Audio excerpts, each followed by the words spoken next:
capítulo 5, verso 3 de Lucas. Quisiera compartir una palabra del Señor que en su principio nos añadirá devoción al Señor, asombro. Luego hay un apartado de la palabra que es pastoral y también para los pastores. Y luego terminaremos como en el principio, si Dios lo permite. El sermón tiene un título que es el siguiente: Contacto, contacto. Lo voy a repetir. Hace días que no predicaba así, pero creo que hoy es el día idóneo. Contacto, contacto.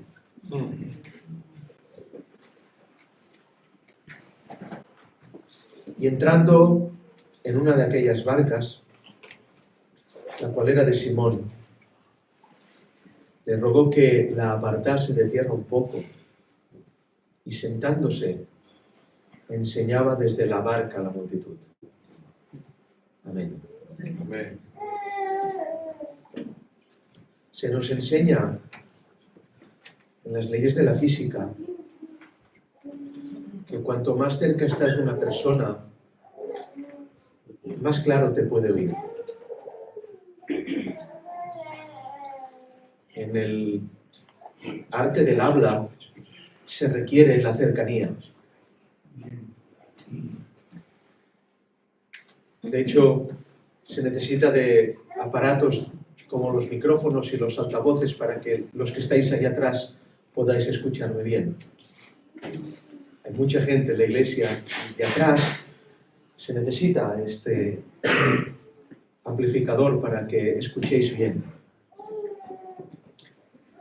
El Señor se encuentra en una situación donde hay una multitud delante.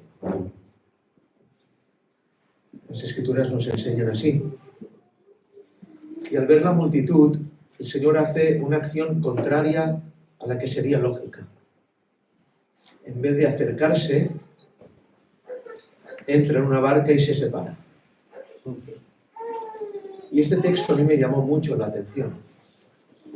Despertó mi curiosidad porque no entendía lo que el Señor me quería hablar, haciendo lo contrario que cualquier persona diría: acercaros y así me escucháis mejor. Él se aparta, entra en la barca y dice: apártala un poco. Pero Señor, si es al revés, acércate. No, tú apártala. Primero, quisiera expresar el asombro de cómo explica Lucas este texto.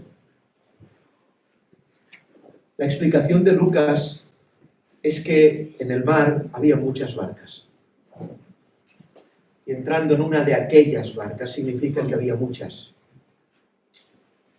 Y me asombra cómo el Señor nos puede hablar con tanta sencillez de algo tan excelso.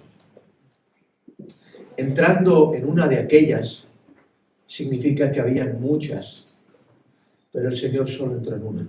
Aleluya.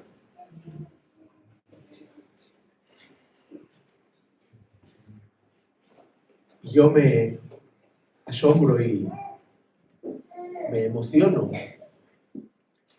porque gente en el mundo hay mucha.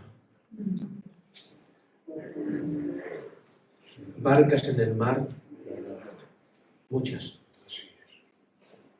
Pero no entró en la de Pepito, sino en la de Simón. Aleluya. Si hubiera entrado en la de Pepito, tendríamos un discípulo llamado Pepito. Pero entró en la de Simón y tenemos un discípulo llamado Pedro. Muchas barcas, hermanos. Muy bien. Muchas barcas en el mar. Pero ¿os imagináis la escena?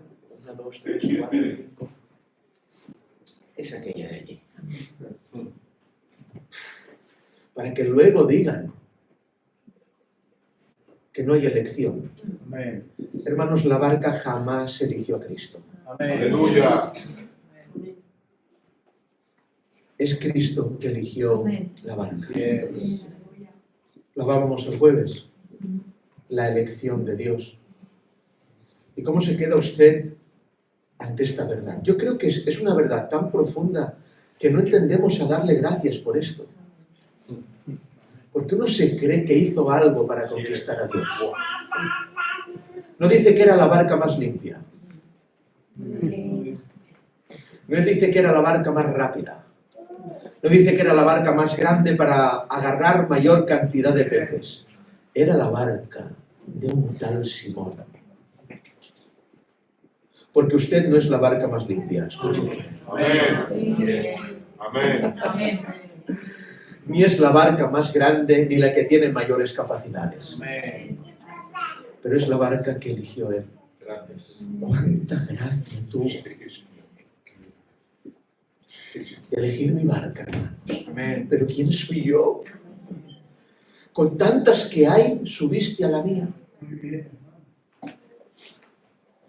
Y Jesús, capítulo 5 de Lucas, el principio de la administración a sus discípulos, entró en la barca de Pedro para hacer algo, para entrar en Pedro. Porque no existe tal cosa que una conversión sin que el Señor entre en tus cosas. Así es. Amén. Así es. No existe tal cosa del Señor entrando en un alma en la iglesia y no entrando en tu trabajo. Y no entrando en tu vida familiar. Y no entrando en tu vida conyugal. Y no entrando en tus amistades. No existe tal cosa. El Señor, si entra en ti, entrará en tu barca. Y que el Señor haga una obra en nosotros es que haga una obra en nuestra casa. Es que haga una obra en nuestras amistades. Es que haga una obra en nuestro trabajo. Lo diré de esta manera, no existe una área en la vida del cristiano en la cual el Señor no entre. No hay una habitación secreta en la que Cristo no quiera entrar. Discúlpenme. Cristo entra hasta en las relaciones maritales. Así es. Hasta en cómo se tienen que juntar un marido y una mujer íntimamente. Amén. Hasta allí es donde entra Cristo. Amén. Porque así lo dice la palabra del Señor. Entrar en la barca es entrar en Simón. Muy bien. A veces somos gente de culto, ¿verdad? De que queremos una relación con Dios solamente a la hora de los cultos. Cuando el Señor entra por todas. Entrar en la barca o entrar en Simón. Una pregunta, hermano, hermana, amigo, amiga. ¿Le dejas la barca al Señor?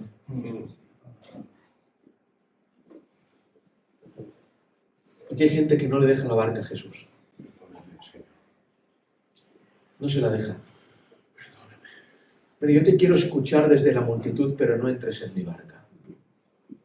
¿Saben por qué nos la deja? Porque la mayoría somos muy inteligentes. Sabemos que nos va a arruinar el negocio. Aleluya. Así es. Otra oportunidad. Sabemos que si entra Jesús en la barca, nos hemos preparado durante 15 años para ser pescadores. Hemos acicalado la barca durante mucho tiempo para que sea una barca útil para pescar. Y cuando entra Jesús en la barca, ya no vas a pescar más. Es por eso que no le dejamos la barca. Así es. Le ponemos fronteras al Señor. Llegarás hasta aquí. Te escucharé hasta aquí.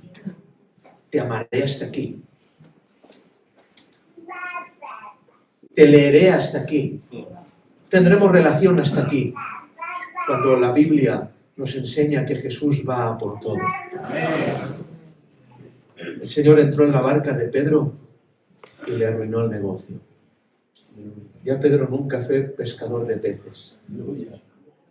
Fue pescador de hombres. Aleluya. La barca ya no sale más. Y querer que entre Jesús en nosotros, pero que no toque la barca cuando todo es de Él, es un gran error. Quizás hemos estado preparando nuestra familia para algo, un propósito. Tenemos dinero para eso, hasta que Jesús dice, no, no es para eso, es para mí. Amén. No, esto no es del diablo. Cuando nos toca entregar es del diablo. Esta frase es del diablo, cuando nos toca entregar, ¿eh?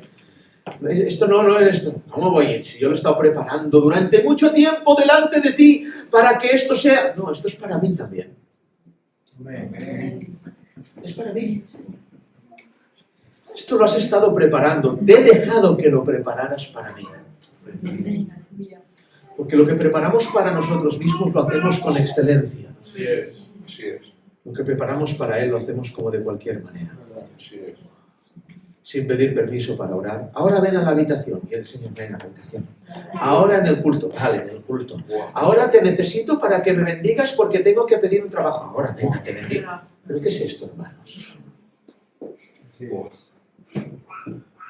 Pero cuando preparas la comida para el bebé, lo hacemos meticulosamente. Cuando tenemos que comprarle algo que sea lo mejor, que sea lo que más podemos. Hermanos, el Señor nos pide en la barca, le dejamos entrar. Dejamos entrar al Señor en la barca. Si dejamos entrar nos arruina el negocio. La pregunta es, ¿usted qué valora más? ¿Su negocio? O que el Señor entre en la barca. Porque había muchas, y la de usted no era la más limpia. Amén. Pero entró la de usted.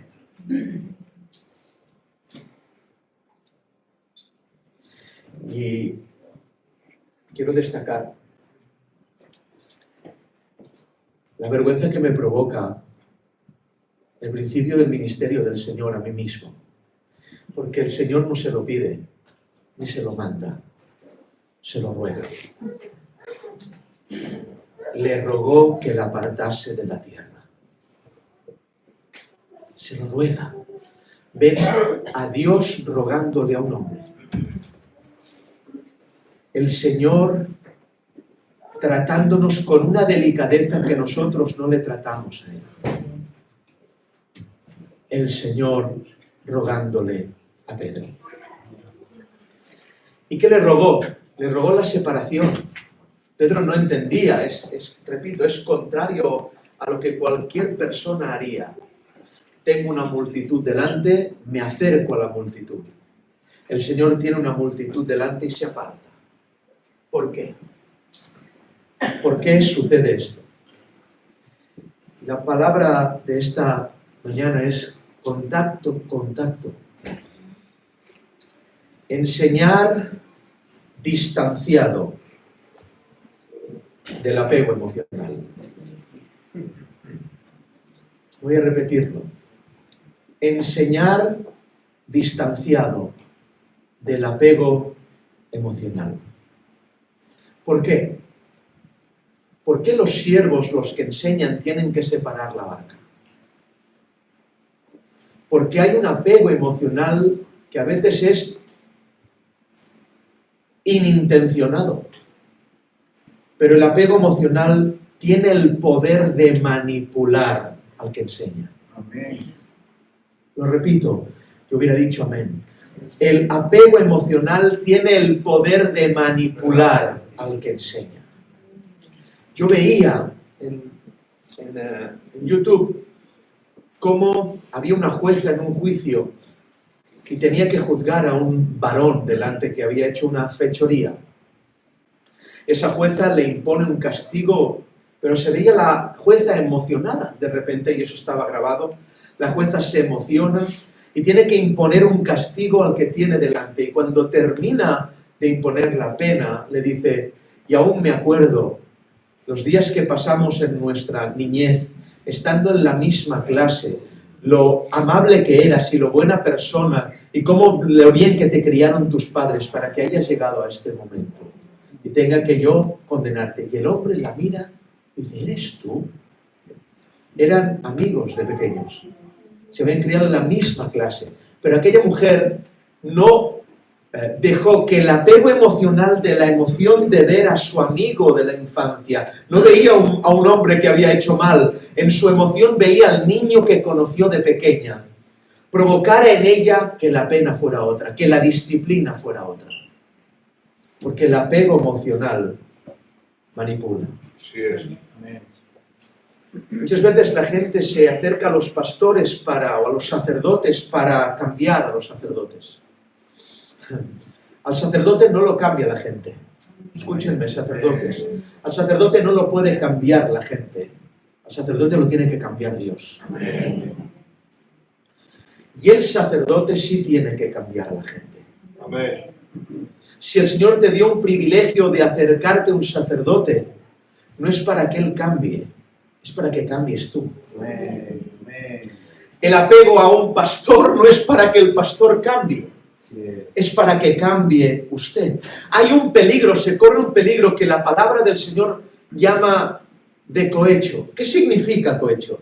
Cohecho es un soborno simple, pero hecho a un funcionario del Estado. La palabra cita muchas veces la Escritura cita muchas veces esta palabra.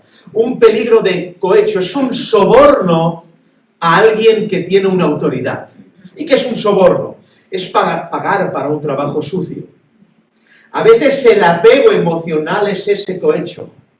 Se provoca que estemos apegados emocionalmente, el que se le pague con la amistad para un trabajo sucio a los sacerdotes.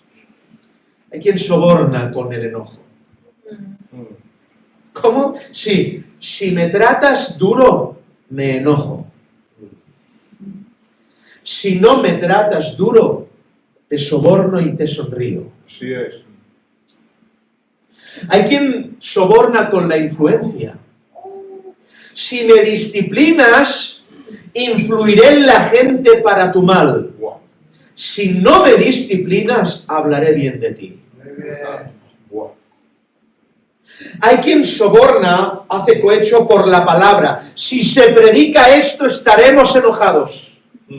Si lo pasas de largo, tendremos calma. No os dejéis sobornar, jueces de la tierra. No permitáis el cohecho. Hay un soborno aún más emocional, el soborno del lloro. Este es brutal. ¿Por qué? Porque si te limitas a hacer lo que yo quiero, me mostraré feliz. Si no, voy a llorar, a patalear y te voy a buscar un escándalo. La Biblia dice, no recibirás presente, porque el presente ciega los ojos de los que ven y pervierte las palabras de los justos. Los tratos favorables pueden nublar la vista de los que ven. El apego emocional, esa relación de no hagas esto porque si lo haces me enojo, si lo haces lloraré, si lo haces lo diré. Estas pequeñas evidencias de soborno en una iglesia pueden hacer que el que tenga que juzgar quede ciego. Así es. Ciega los ojos de los que ven y pervierte las palabras de los justos. Y puede provocar que las palabras de un púlpito sean pervertidas por causa del apego emocional. Los tratos favorables pueden nublar la vista de los jueces. La calma es una de las cosas que más seduce a un siervo. El que la iglesia esté bien. El que la iglesia esté en calma. En que no haya frentes abiertos. ¿Cuánto seduce esto, hermanos? Pero la calma muchas veces es la moneda del cohecho. El no tocar un tema, no tocar el otro, el no tocar esta familia, no tocar la otra, el no tocarte a ti. Porque si te toco, ya no estamos en calma. Y lo que tiene que reinar en la iglesia no es una calma ficticia, sino tiene que ser la paz de Dios.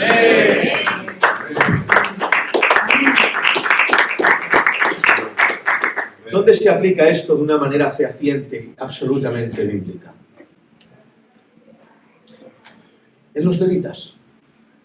Os voy a poner en contexto. Un sacerdote, seguimos con el sacerdocio, un sacerdote era el indicado La única persona que podía entrar en una casa, nosotros ahora estamos exentos de estos, pero os imagináis, si nosotros ahora es la gripe, la gripe y no vengas a casa porque tengo gripe. Bueno, la gripe hará que tu niño pequeño enferme y ya está. El COVID, no pasa nada, tranquilos. Antes era mucho más grave, era la lepra. La lepra significaba la vida o la muerte. Y quien tenía que entrar en una casa y determinar si lo que había es lepra, era el sacerdote. El sacerdote entraba en una casa, cubierto así, miraba la mancha que había en la pared y decía, no, no es lepra. Decía, sí, sí es lepra. Eso provocaba que el juicio de aquel hombre se llevara a cabo. Es decir, cuando salía el sacerdote y decía, no es lepra, podemos juntarnos con ellos. Cuando el sacerdote decía, es lepra, tenían que irse todos. Es decir, el juicio del sacerdote, la palabra del sacerdote hacía que una casa quedara sola. Es más, no solamente a veces quedaba sola, sino que se tenían que ir al valle de los leprosos. A que se consumara la enfermedad y quien viviera y quien muriera, que muriera. En otras palabras, los tratos de los levitas a la gente podían ser muchas veces un trato que presumía cohecho. ¿Por qué? ¿Os imagináis en la vida de levítica? ¿Os imagináis al levita entrando en la casa y os imagináis aquellos que, escuchadme, venid al contexto, que le daban de su grano y de su fruto y de lo mejor a los levitas? Muchas veces, menos mal que tenían la escritura todos, porque muchas veces estos creían que pagaban a los levitas. Claro, si yo te estoy pagando, no vengas a mi casa a decirme que tengo lepra. Otra oportunidad, porque este mes te di mucho de mi grano y de mi fruto. El levita se sentía coaccionado. ¿Cómo le digo al que más grano da que su casa es leprosa? Caso de posible lepra. No lo digas, levita. ¿Por qué? Porque si no, menguará su ofrenda. Y tú vivirás peor. Sí, pero el levita, que era justo y honrado, lo tengo que decir, no permitía que el cohecho inundara su alma. ¿Por qué? Porque el presente ciega a los que ven y pervierte las palabras de los justos. El derecho del levita no es un presente, es un salario. Escúchenme, pastores, lo voy a repetir. El derecho del levita no era un presente. Hay gente que se cree que regala. No sé por qué digo esto. Gente que se cree que cuando trae al pastor a la iglesia es un regalo para el pastor. El regalo no es para el pastor por más entrecots que le pongas. El regalo es para ti, que el pastor entró en tu casa. Amén. Si es un siervo de Dios, pues igual, o hablo de diáconos, hablo de ancianos, hablo de todos los sacerdotes. Si son sacerdotes de Dios, el regalo es que se digne a entrar en tu casa. Porque es el representante del que entró en la barca.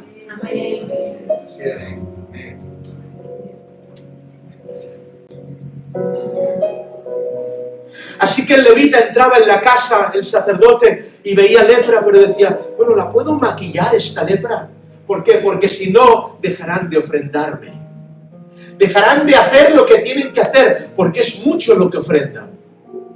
Y el levita tenía esa guerra interna con lo que tenía que hacer y lo que no tenía que hacer. Pero el levita, que era honesto, tenía que decir, es mi deber decirlo. Y si eso es un espectáculo, ver a un sacerdote honesto y decir, esta casa, aunque ha dado el fruto bien, aunque ha dado el grano bien, aunque ha dado las ofrendas, los diezmos y las primicias, aunque lo ha hecho todo bien, tiene lepra. Si era un espectáculo ver a un levita diciendo esto, que hoy escasean los levitas que digan, aunque lo has hecho todo bien, tienes lepra. Aunque te estás esforzando, tienes lepra. Aunque tienes lepra, amigo, ¿qué hago? ¿Que se contamine todo el pueblo? Sí. ¿Que os muráis también vosotros? Tienes lepra.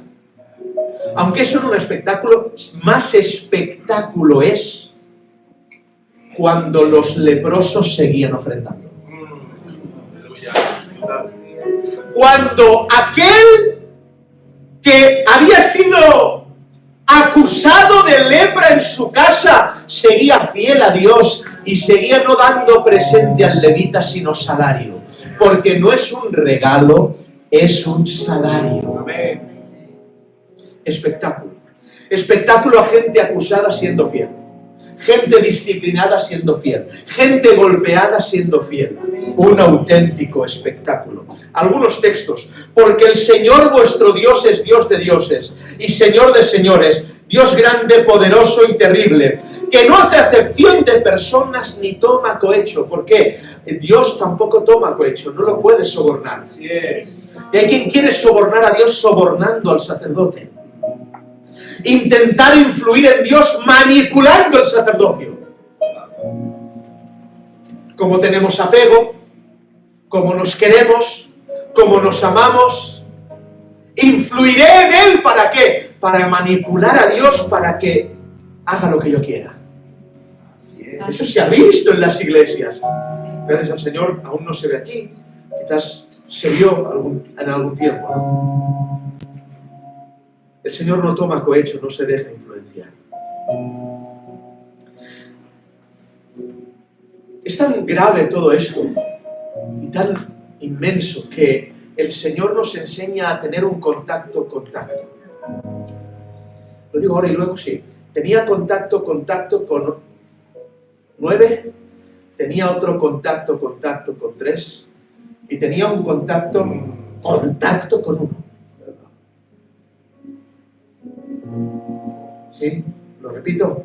Tenía un contacto con 9, tenía otro contacto con 3 y tenía un contacto, con 2 y tenía un súper contacto con 1. Pero no todos son Juanes.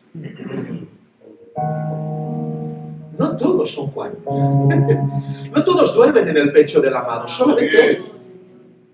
Así es. A los otros no les enseña el monte de la transfiguración, pero a Pedro, a Jacobo y a Juan sí. Se les manifiesta delante de Dios, les enseña secretos que los otros no. ¿A quién se lleva cuando tiene que orar en el Getsemaní? A Pedro, a Jacobo y a Juan. A los otros no, ¿por qué? Él sabe. ¿Significa que no los amaba a todos? Los amaba a todos. Pero tenía que poner medidas al contacto. Es sumamente difícil todo esto. ¿Por qué? Porque la Biblia dice: aquí estoy, atestiguad contra mí delante del Señor y delante de su ungido, si he tomado buey de alguno, si he tomado el asno de alguno, si he calumniado a alguien, 1 Samuel 12:3, si te he agraviado a alguno, si de alguien he tomado cohecho para cegar mis ojos con él, si así lo he hecho, lo restituiré. ¿Qué dolor tan grande tiene este hombre para manifestar que de nadie ha tomado cohecho? Regalos, sí salario. Salmo 15:5, quien su dinero no dio a usura, ni contra el inocente admitió cohecho. El que hace estas cosas no resbalará jamás. Isaías 5:23, los que justifican al impío mediante cohecho, y al justo quitan su derecho. Isaías 33:15, este es hermoso. El que sacude sus manos para no recibir cohecho, el que tapa sus oídos para no oír propuestas sanguinarias. ¿Pero qué propuestas sanguinarias, Señor? ¿Sacudir las manos de qué? ¿Qué propuestas sanguinarias? ¿Quién sangra? Cristo sangra. Cuando se intenta manipular por el apego, Cristo sangra. Cuando un pastor tiene más tendencia a la calma que a predicar la verdad, Cristo sangra. Amén. Cuando la calma le seduce de tal forma que no se hablan las cosas, sino que se dejan ahí, Cristo sangra. Amén. Está la contra. La contra es cuando el sacerdote no recibe lo justo y puede hacer que otros crean que están haciendo regalos propios y no haciendo justicia a Dios. Hay gente que aún cree que la ofrenda es un regalo. Y hay gente que está, será y lo ha estado, y durante toda la historia bíblica nos lo enseña la palabra y lo hemos visto, enjuiciada por no ser fiel a Dios. Wow. Gente que en función de cómo le cae el siervo así ofrenda. Y en función de cómo está la relación con él así le sirve, cree al siervo cuando no es así, es a Dios. No es un regalo, no es un presente, es un salario. Conozco a un hombre que al empezar su vida misionera se le daba dinero, luego menguó, porque cuando uno está caliente, cuando algo es caliente, sí, hermano, estamos contigo, venga, aportando todos, pero luego hace la misma función, ya lo harán otros, bueno, ya lo hará aquel, bueno, no es un presente, es un salario. Menos mal que tenían la escritura, porque si no tuvieran la escritura hubiera sido horrendo para ellos. Y los beneficios de separar la barca son muchos. ¿Por qué? Porque cuando se separa la barca, y voy al tema, no se cambia el mensaje. Porque el aliento de las ovejas no está en tu nuca, porque el aliento de las ovejas muchas veces hace mal en vez de hacer bien. Porque la distancia hace ver la congregación desde la perspectiva correcta. Son ovejas, no son amigos. La falta de distancia muchas veces hace que el pueblo se atreva a hablar al pastor como si fuera una oveja. Y es el pueblo que trata de pastorear al pastor y no el pastor que puede pastorear al pueblo. Recuerdo aquella vez que Pablo, lo digo muchas veces, que Pablo está delante de unos judíos y le golpean en la cara y Pablo dice, Dios te golpea a ti, pared blanqueada, con una autoridad impresionante. Y uno dice, ¿te atreves a injuriar al sumo sacerdote? Y Pablo dice, perdón, no sabía que era el sumo sacerdote. El apóstol Pablo, el denunciador de los denunciadores, el que se atrevía con todo, le dice pared blanqueada al sumo sacerdote sin saberlo, le dicen que es el sumo sacerdote y pide perdón, aunque era un hipócrita el sumo sacerdote. Madre mía, ¿qué tenemos que hacernos nosotros, sabiendo que somos hijos de Dios y no hipócritas? La falta de distancia hace que el pueblo se atreva a hablar al pastor como si fuera una oveja. El pastor no es una oveja. Amén. Los ancianos no son ovejas. Amén. Incluso los diáconos tampoco son ovejas. Son siervos de Dios. No está al mismo nivel que tú. Cristo muere por todos, pero dio autoridades en el pueblo del Señor. Y tenéis que aprender esto, hermanos. Hay que aprender esto. Cristo dio autoridades en el pueblo del Señor. No es de tú a tú. Amén. No va así. Por más apego que se tenga, no va así. No funciona de esta manera. La palabra del Señor, la Escritura nos enseña que no va así. Los beneficios de separar la barca, la multitud se encontrará con la palabra y no con el individuo. No se vienen a crear Marx a la Iglesia del Camino, se vienen a crear Cristos. Amén. Amén. Separar la barca evita el chantaje emocional. ¿Cuál es el chantaje emocional? Las lágrimas. ¿En cuánto daño hacen las lágrimas? Llorar ante Dios es legítimo, llorar ante los hombres no. Amén. Amén. Porque por tus lágrimas consigues cosas, pero las conseguiste por las lágrimas, no con legalidad. Por eso hay plañideras en el pueblo del Señor, gente que llora para conseguir cosas. ¿No sabíais que estaban las plañideras llorando y Cristo las hizo callar? Porque Cristo ese lloro lo ve. Ve que es un lloro chantajista, no es un lloro verdadero que nace del corazón. Es un lloro ahora ¿qué hay?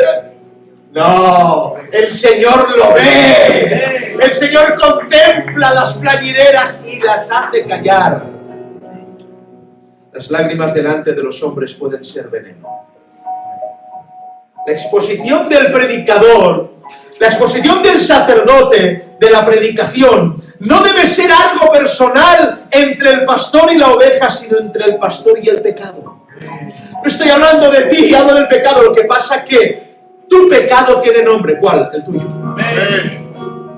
No me has entendido, ¿no? Esto nos gusta, ¿verdad? Esto nos mola. Hay nombre. vamos para... Eso sí que... ¡Hay nombre! Pero esto no va bien, ¿verdad? Esto nos gusta, porque esto es pastoral, esto es pastoral. ¿Qué menos quieres decir? Que si vienes y sigues con tu desorden, hablaré de ti. Amén. Aleluya. Y no es nada personal, es con el pecado, pero es que tú le has puesto un nombre. ¿Cuál? El tuyo. Amén. Sí, hablo de ti. Y hablaré de ti, se hablará de ti, volveré a hablar de ti. Hablo de ti, sí, hablo de ti. Así es. Atenuantes de Pablo citando a hombres con nombre y apellido. Estaba en contra, era algo personal. Pablo tenía algo personal en contra de Alejandro el carterero o en contra de demás. No era nada personal, era el pecado. Amén. Predicaba en contra del pecado de estos hombres, pero tenía nombre. Así es. No es personal, es contra el pecado. Y de la misma manera que se tiene que predicar en contra del pecado, y eso no es personal, aunque el pecado tiene nombre, también Pablo hace algo aparentemente personal de la alabanza a los hombres. Os alabo, hermanos, a una iglesia. Está alabando a los hombres de una iglesia, porque de la misma manera que se golpea, se alaba. La separación de la barca ha sido una de las herramientas que debe de tener el siervo de Dios para agarrarse a la perspectiva correcta de la iglesia. Termino. Muchas veces la amistad puede romper un buen pastorado. La familiaridad puede romper un buen pastorado. Lo vemos en la palabra del Señor, lo bien que empezaron David y Joab. Lo mal que terminó eso. Terminó mal, se mataron, no se mataron, se aguantaron mutuamente hasta el final de sus días. Pero David le dice a Salomón, ten cuidado de Joab. Así es. En la tumba, en el lecho de muerte, ten cuidado de Joab, porque no es limpio. Se aguantaron, no se lo decían a la cara, se fueron aguantando. ¿Por qué? Porque al principio David podía pastorear a Joab. Pero luego esa familiaridad, esa hermandad, fue de amigos a compadres de secretos, a compañeros de intereses. Eso provocó que el mensaje de David fuera turbado por un apego emocional que no podía ser. Líbreme el Señor. Líbreme el Señor. La familiaridad puede romper un pastorado. Me acuerdo de aquella mujer Atalía, que le roban las cosas, y cuando le roban las cosas dice, me voy a... No lo dice así, parafraseo. Maldito el que me lo haya robado. Cuando vio que era su nieto, su hijo, no recuerdo, dice, bendito de su abuela. Porque el delito es delito cuando lo hacen otros. Wow. Pero cuando no lo hace tu casa, no lo es. La relación familiar puede romper el pastorado. Amén.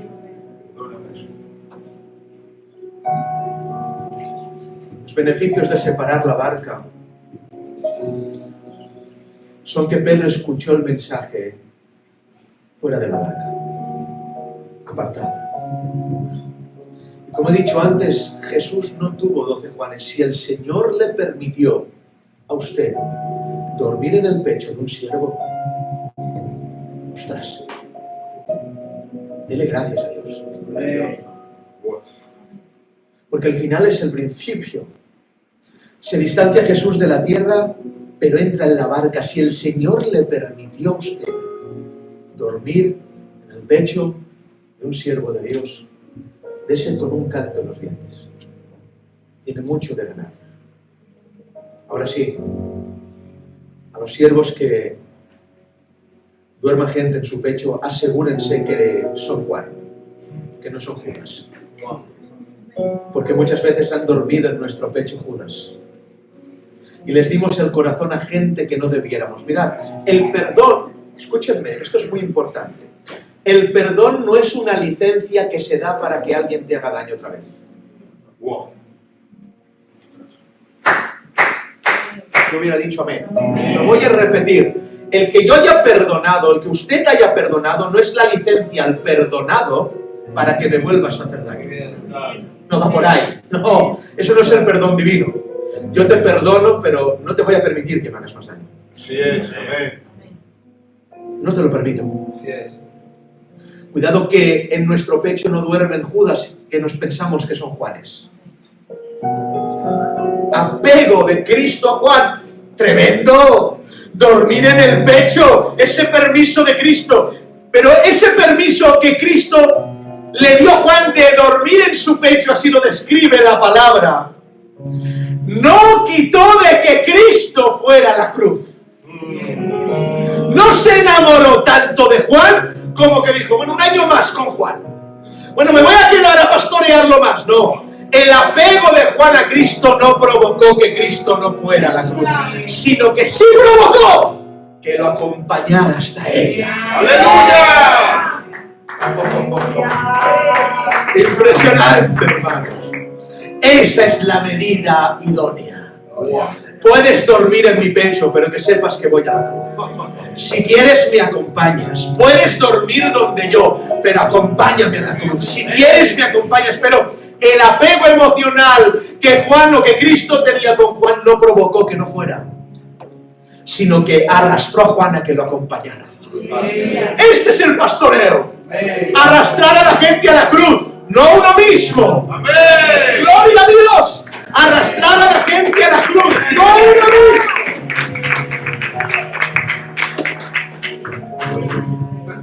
Amén. Amén.